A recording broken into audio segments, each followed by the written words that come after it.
We're not very far from Melbourne, we're within an hour of the CBD, but the destruction up here is immense and the amount of infrastructure that's been hit is immense.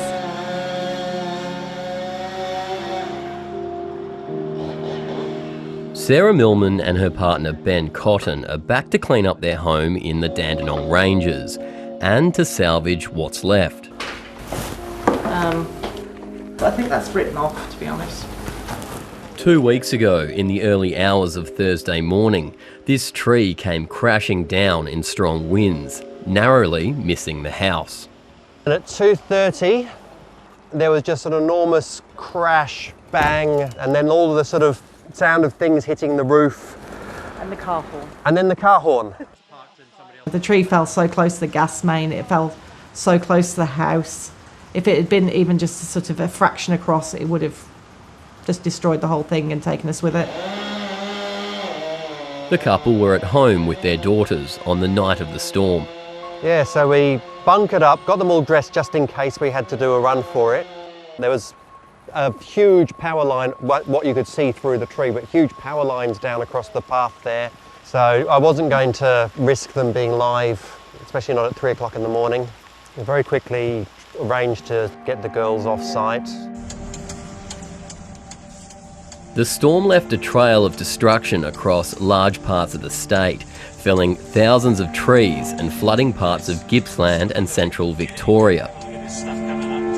More than 200,000 homes and businesses lost power. 2 weeks later, about 1,400 homes are still waiting to be reconnected. It was days before anybody even knew what was happening up here, and the fact that we're so close to the city, but we haven't got power. We didn't have anything up here for a few days. It was entirely the volunteer services pretty much and AusNet that were the only people we saw, and they've been incredible. Ben and Sarah only moved into this house a few months ago. They've now relocated to a house down the road while they figure out what to do next. Thankfully, that means that we were able to move back, which is incredibly lucky, because there's no accommodation on the hills for anybody. There's a lot of vulnerable people up here, a lot of elderly people up here. We're very lucky we have a generator and a wood-burning stove, so we've been able to keep warm. AusNet, the power supplier that covers the region, said some customers could be without power for at least 2 more weeks, while parts of the network are rebuilt.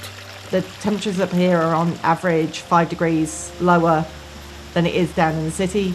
It's cold, it's wet, and if we're without power for an ongoing period of time, it's going to severely impact people's health.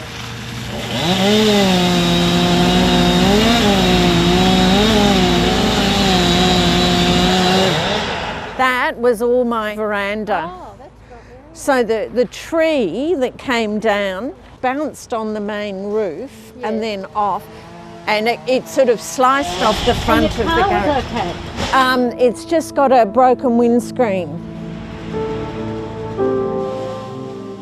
2 weeks later, and Kalorama resident Wendy Berry is finally able to get back into her house after council and clean-up workers cleared her property of fallen trees. You just have to kick it. It's surreal. Parts of it feel like my home, and parts of it feel like, I don't know what they feel like. It's just, I guess that's where part of the tree fell. I don't know till Thursday whether my house is going to be able to be salvaged or not. I've got that. She lives alone in this house, which she inherited from her parents. It was her neighbours that came to her rescue. I'd actually gone back to bed thinking, well, all I can do is cower in my bed and hope another tree doesn't fall. And all of a sudden I heard, Wendy, Wendy, where are you, where are you? And I just remember the three of them just pulling me out, or, lifting me up.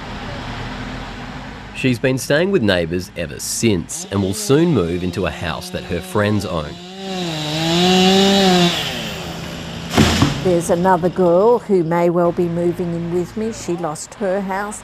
I'd say there's probably a third of Kalorama-ians living with other people. Across the road, the local church has become a community centre. Residents like Wendy come here to warm up and use the electricity, and to get some food and clothes. We got you your sugar that you asked for. Do you need any flour and stuff? I think I've got a bag of... Andrew Smith is the vicar. We're just trying to make a place where people can come and talk and be listened to if they want to tell their stories. People have come in and cried.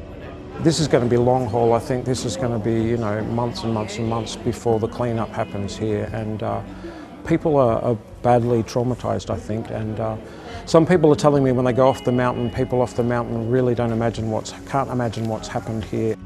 I don't think the rest of Melbourne knew what had happened up here. And that was really hard, because if it hadn't been for all of us up here together, I don't think we would have survived.